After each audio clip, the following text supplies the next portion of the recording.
Quran Surat Al-Baqarah ayat 233. A'udzu billahi minasyaitonir rajim. Wal walidatu yurdina auladahunna haulaini kamilaini liman aroda ayyutimmar radha'ata wa 'alal mauludi lahu rizquhunna wa kiswatuhunna bil ma'rufi la tukallafu nafsun illa wus'aha la tudorro walidatu bi waladiha wala mauludu lahu bi waladihi wa 'alal warisi mislu zalika fa in aroda fisolan antarodim minhuma wa tasyawurin fala junaha alaihima wa in aradtum an tastardiu auladakum fala junaha alaikum idza salamtum ma ataitum bil ma'rufi wattaqullaha wa'lamu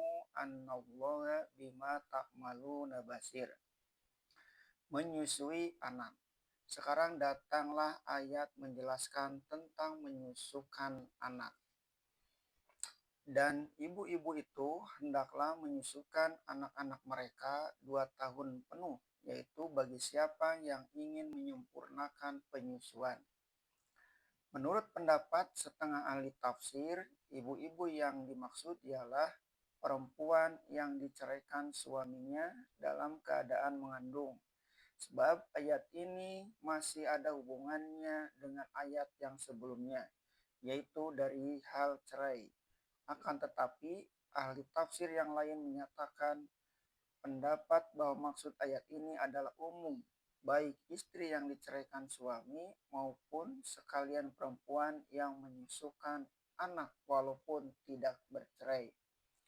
Ayat ini pun memberi petunjuk tentang kewajiban dan tanggung jawab seorang ibu.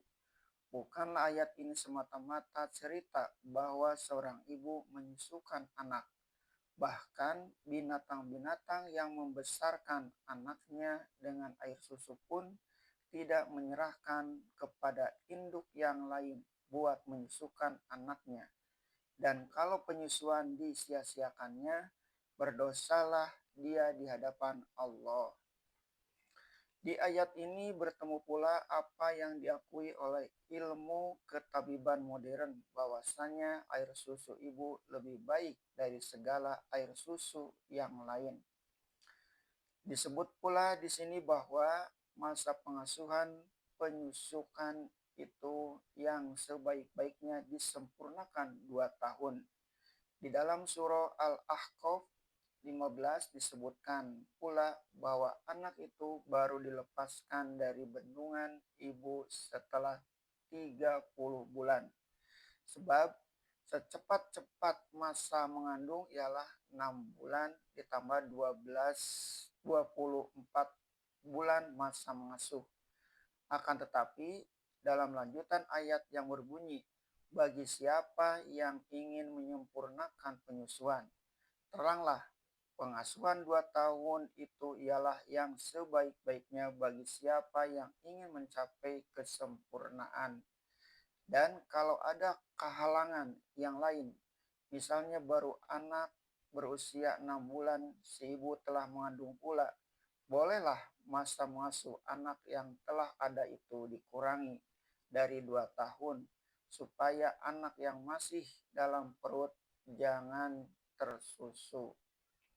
Sebagaimana kita katakan di atas tadi, ayat ini menimbulkan rasa hormat ahli-ahli kesehatan ibu dan anak tentang lebih pentingnya susu ibu daripada susu lain. Di dalam agama diakui kebolehan anak disusukan oleh perempuan lain.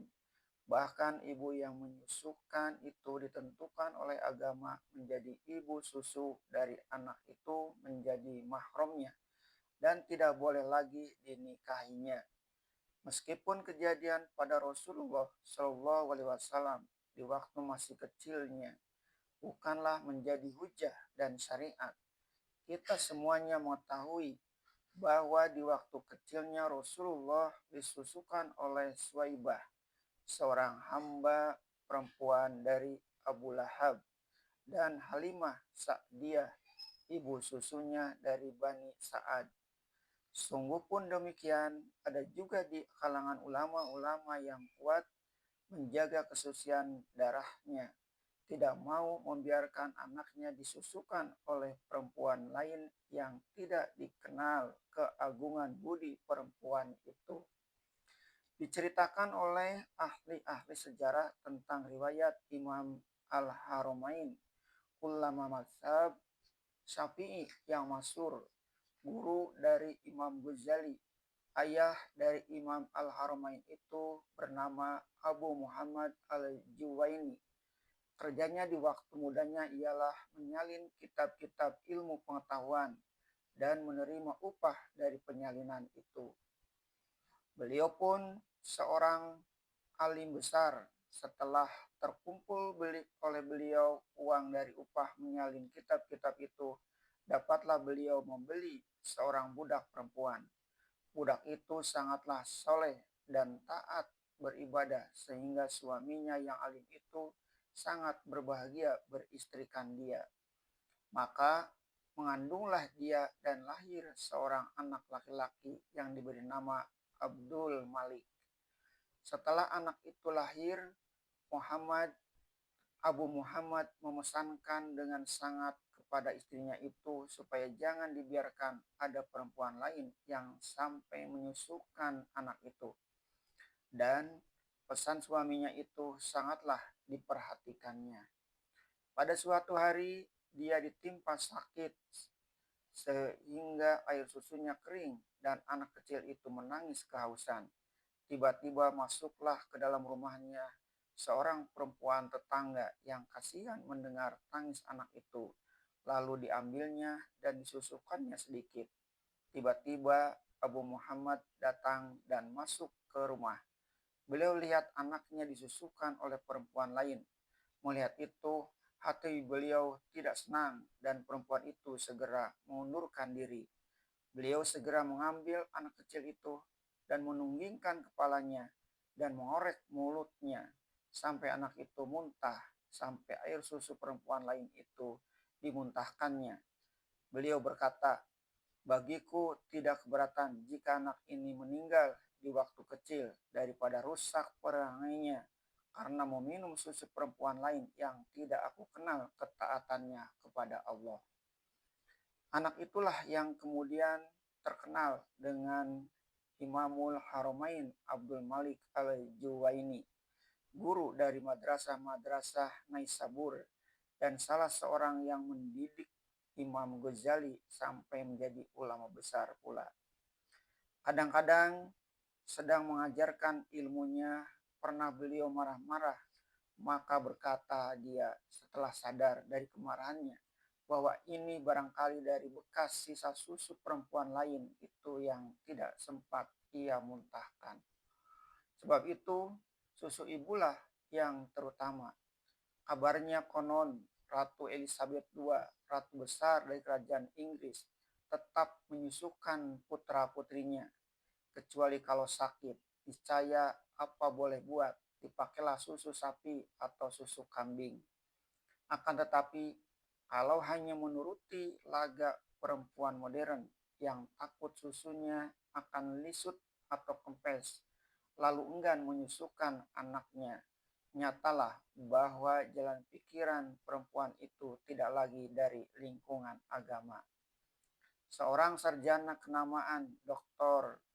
Paul Gorgi, mengatakan dalam uriannya, air susu ibu manusia adalah untuk bayi manusia, sedangkan air susu sapi adalah untuk sapi.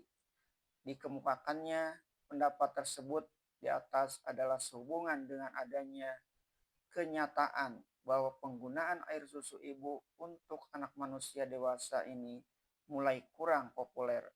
Bahkan di negara-negara yang baru berkembang, antara lain disebutkan Indonesia, Filipina, Brazil, Costa Rica, Libya, dan lain-lain, lebih kurang 80% sampai 90% dari bayi-bayi yang mendapat susu dari ibunya sendiri selama kurang lebih 10 bulan kini juga sudah mulai berkurang.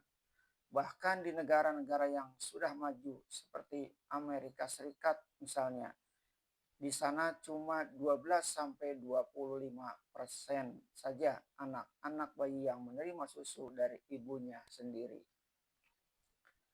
Kebanyakan mereka mendapatkan susu berdasarkan resep-resep yang diberikan oleh dokter untuk mengganti susu ibunya.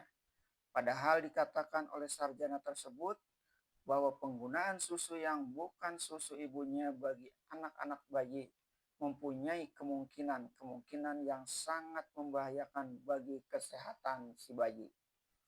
Demikian saran dari sarjana Dr.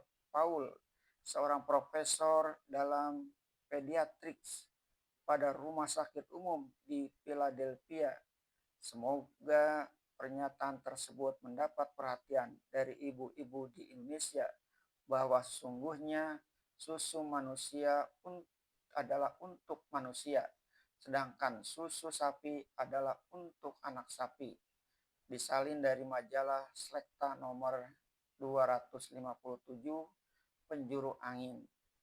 Lalu datang sambungan ayat, dan atas mereka yang mempunyai anak atau kewajiban perbelanjaan ibu-ibu itu dan pakaian mereka dengan sepatutnya.